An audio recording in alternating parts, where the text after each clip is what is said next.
So this one's kind of funny, actually, because if you remember last year, Gillette came out with this big campaign, and everyone hated it because, well, what did they do in that campaign? They decided to target most of their customer base with a ridiculous ad that pretty much told men, your time's up, time to change. It was really stupid. I remember like one scene, this guy was going to go talk to this lady, and some guy comes up and stops. Whoa, whoa, whoa, what are you doing there, pal? That's only online for dating apps. You don't actually go approach a lady. Whoa there, chief. It was really stupid. It was basically telling men that being a man is bad, but yet their slogan is the best a man can get.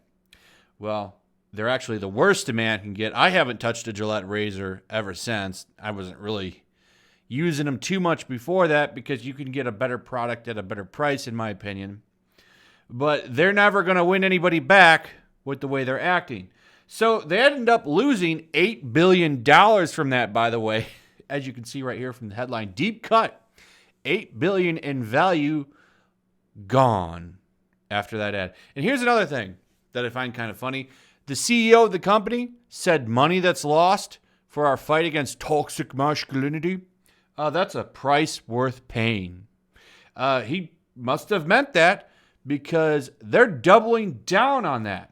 Gillette puts the spotlight on toxic masculinity in sport in ad with Raheem Sterling.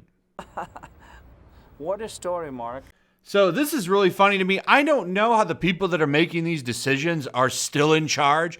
That's kind of funny to me and kind of goofy. It doesn't make much sense because these people lost them $8 billion, then came out and said, well, that's an acceptable loss because we're going to make changes. We're going to change the world, going to make it a better place.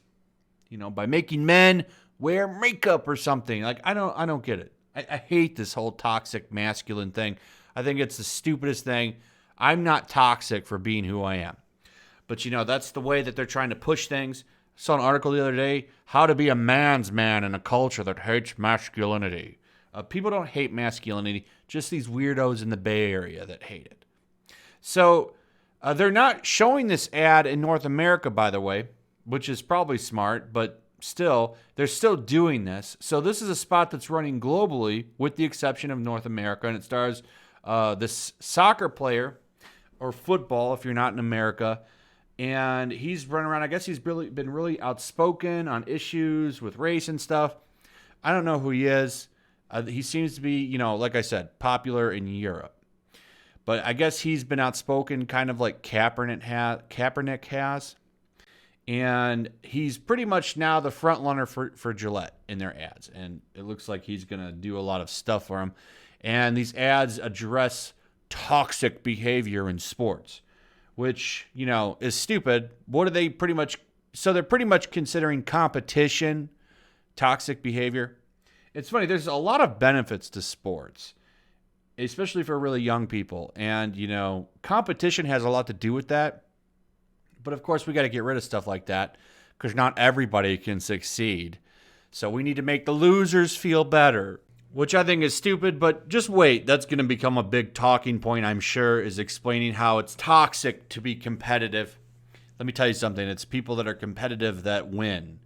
But anyway, so it starts off with this player shaving in front of a mirror, telling us if someone asks you what you're made of, don't just tell them, show them.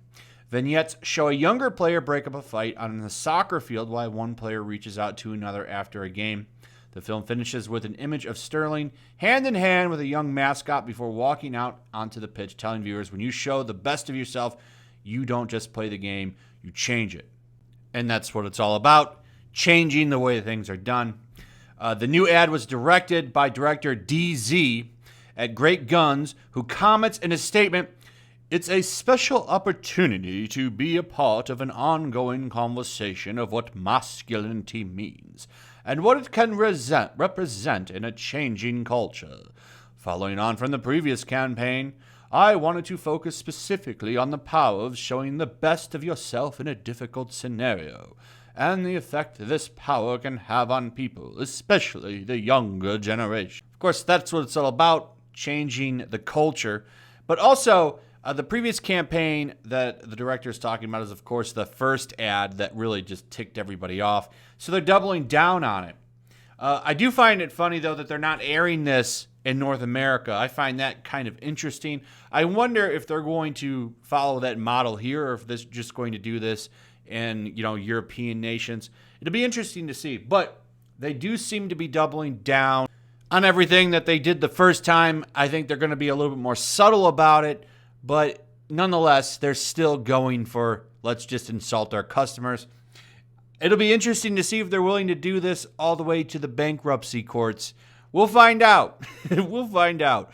I wonder what they're going to do in North America. That'll be the really funny thing to see, and we just have to wait. But I think the next campaign will likely slap you in the face, just like the first one did, because they're already doubling down on it over in Europe. So I guess we'll see what happens. But I just found this funny and really wanted to make a quick video on it. So that is pretty much it.